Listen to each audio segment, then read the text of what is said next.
Happy lunch hour, gang. Okay, I got a question for you. We're going to continue a little bit on the same topic as this morning. So let me ask you. You go to an ATM machine.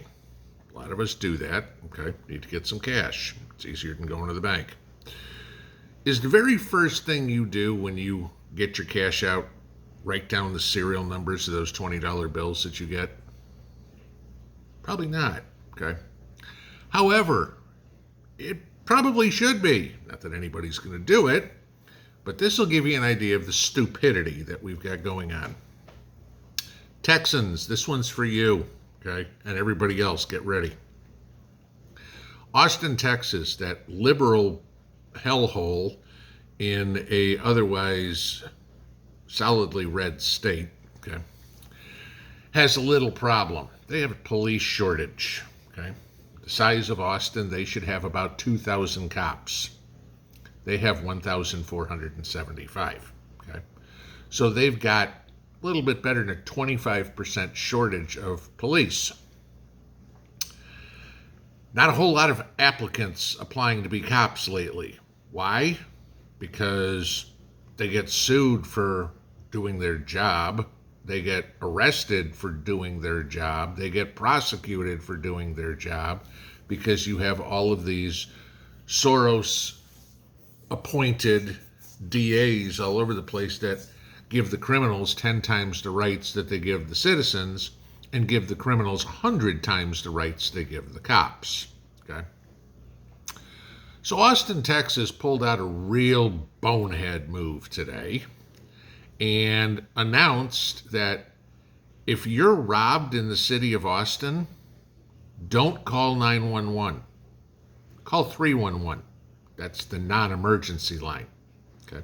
So you're in an ATM machine, you just got your paycheck, and you want to go get $1,000 out of the ATM so you can go pay your rent, your electric bill, buy groceries or whatever. And some guy walks up behind you and puts a gun to the back of your head and says, "Give me all this money." Now, granted, in that exact situation, turn around, hand him the money, let him take 2 steps away from you, and then blow a hole in the back of his head. Okay. But you're supposed to call the police and make a report. This is verbatim what the city said, okay? Even if you are cautious and follow all the safety advice, you may still become the unfortunate victim of a robbery. Do you know what your next steps should be? Make a police report and provide as much information as possible so we can recover your property quickly and safely. Anybody ever been robbed? Okay, I have. I've had stuff stolen multiple times. I've made police reports. Guess how much of that stuff I've ever gotten back? None, okay? If the police are so short-handed that they can't respond to a robbery, how much time do you think they're going to spend? Well, the guy had a black t-shirt and jeans on and a ball cap. He was a white guy, he was a black guy, he was a Hispanic guy, who knows, okay? And he took $1,000 from me, okay? How many black guys, white guys, Hispanic guys wear t-shirt, jeans, and a ball cap? Pretty much everybody, especially if you live in Tennessee, okay? Or in Texas. He stole $1,000 from me. We're going to pull somebody over on the side of the road and say, "Sir, let me see your wallet." "Oh, you have $1,000. You must be my criminal." No.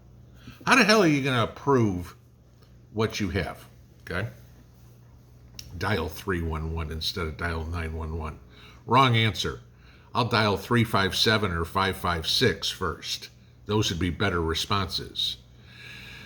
It goes to the old saying, when seconds count, the cops will be there in minutes. Okay.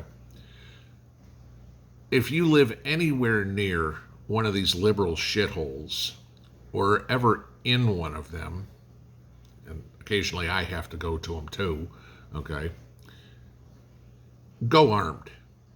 Go protect yourself, because ain't nobody else going to do it, okay?